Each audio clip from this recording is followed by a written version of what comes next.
Will the Bengals beat the Titans and advance to the AFC Championship game? Hi again, everyone. I'm James Rapien with allbengals.com and Cincinnati Bengals talk here at Nissan Stadium, where they haven't even taken the tarp completely off the field yet. That's right. That's how early we get here with Cincinnati Bengals talk.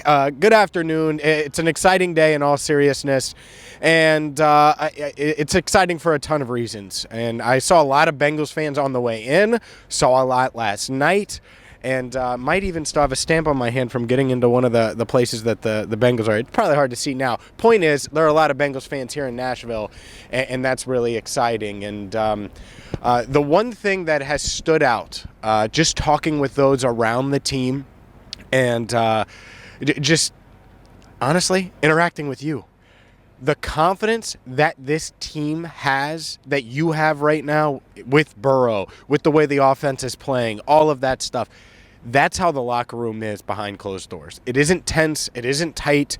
They believe. They think Burrow is that dude. They think they have the team that can go out here and win and upset the number one seed in the AFC, and they aren't tight.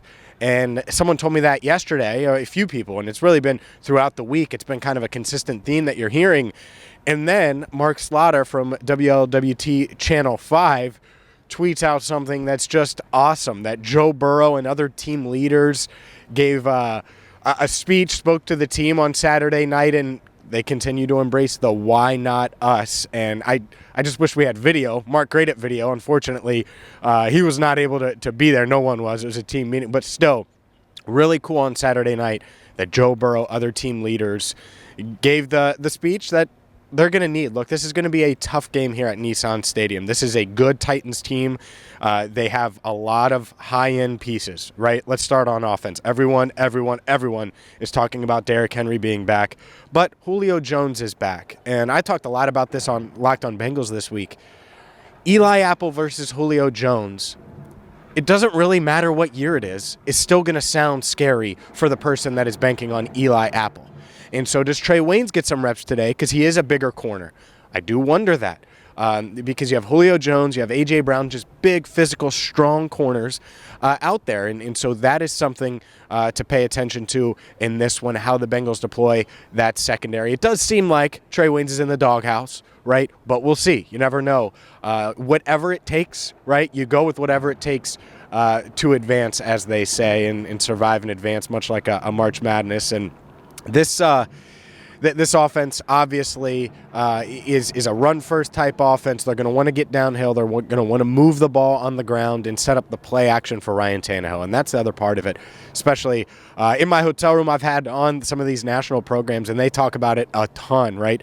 Oh, the Titans play action game, the Titans play action game. Well, part of that does ring true. The Bengals need to be really good at the whole defending the play action, defending these, Anthony Ferguson, or these tight ends and different guys like that. So if they can do that and slow down Derrick Henry, and then flip side on offense, look, I think this is pretty simple. Can you keep Joe clean? If Joe Burrow is clean, he's going to be good to go and continue to play at the level he's played at over the past 6 weeks or so. And over the past 3 weeks, had over 1,200 yards throwing in his last 3 games, 10 touchdowns, no interceptions. Is playing great, completing 76% of his passes. If you get that Joe Burrow today, that's going to be all the Titans can handle and then some, right? And you feel really good about it. But you have to keep him upright for that to happen.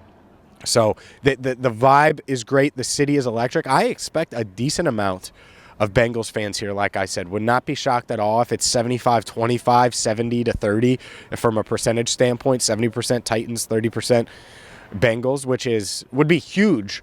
This is a road game, so that would be huge if you could get anywhere in that range, 25%, even 20 would certainly be a big help to the Bengals, who are underdogs in this game, according to mybookie.ag and according to odds makers everywhere. So that part of it certainly is interesting, and I bet that did play into last night, the Saturday night talk with Joe Burrow and everybody. And I wish I had video of that. It's like, man, can you imagine what they said, what had gone on And, these speeches happen, no doubt about it. One notable one that happened this year, and it obviously worked well, it was ahead of that first Steelers matchup. Mike Hilton going against his former team just really rallied and got the guys to rally around him on a Saturday night speech. So maybe that happens again. Wouldn't have been shocked if Mike Hilton talked. Obviously, Joe Burrow did. And, wow, we'll see. But, again, offense, keep Joe Burrow upright. And then the other Joe, get the running game going a little bit. Because you can't ask Isaiah Prince to pass block for 50 plays and expect it to be okay, right? Same thing goes for Akeem Adeniji. That whole right side of the offensive line. They're going to have to pass block. They're going to have to go up against Jeffrey Simmons. They're going to have to do that. I understand it.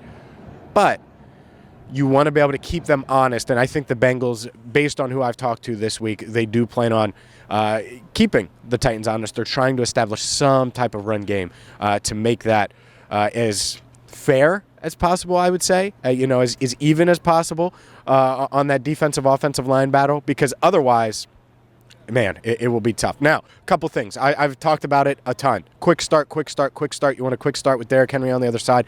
No doubt about it. But if the Bengals win the coin toss, they are going to defer like they have all season long.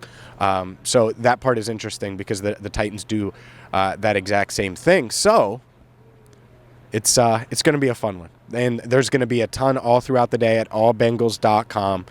We're going to be back here after the game, recapping it, win, lose. Usually I say win, lose, or draw. Win or lose, we're going to be here for you, Bengals fans. So shout out to everybody that I saw in Nashville over the past 24 hours. It's been a lot of fun seeing you, meeting you. Always come up and say hi. I love it.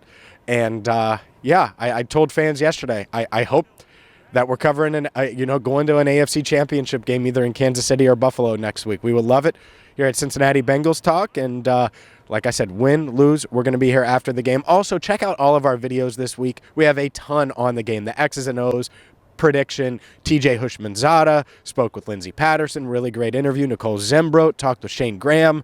Just really good stuff. So if you need anything to watch to get you ready for today's game, well, we have hours of stuff for you this week that we posted. So make sure you check all of that out on Cincinnati Bengals Talk right here on YouTube. And until after the game, where the Bengals trying to win their first road playoff game in team history. For Andrew Fox Miller, our editor, I'm James Rapien, signing off for now at Nissan Stadium in Nashville.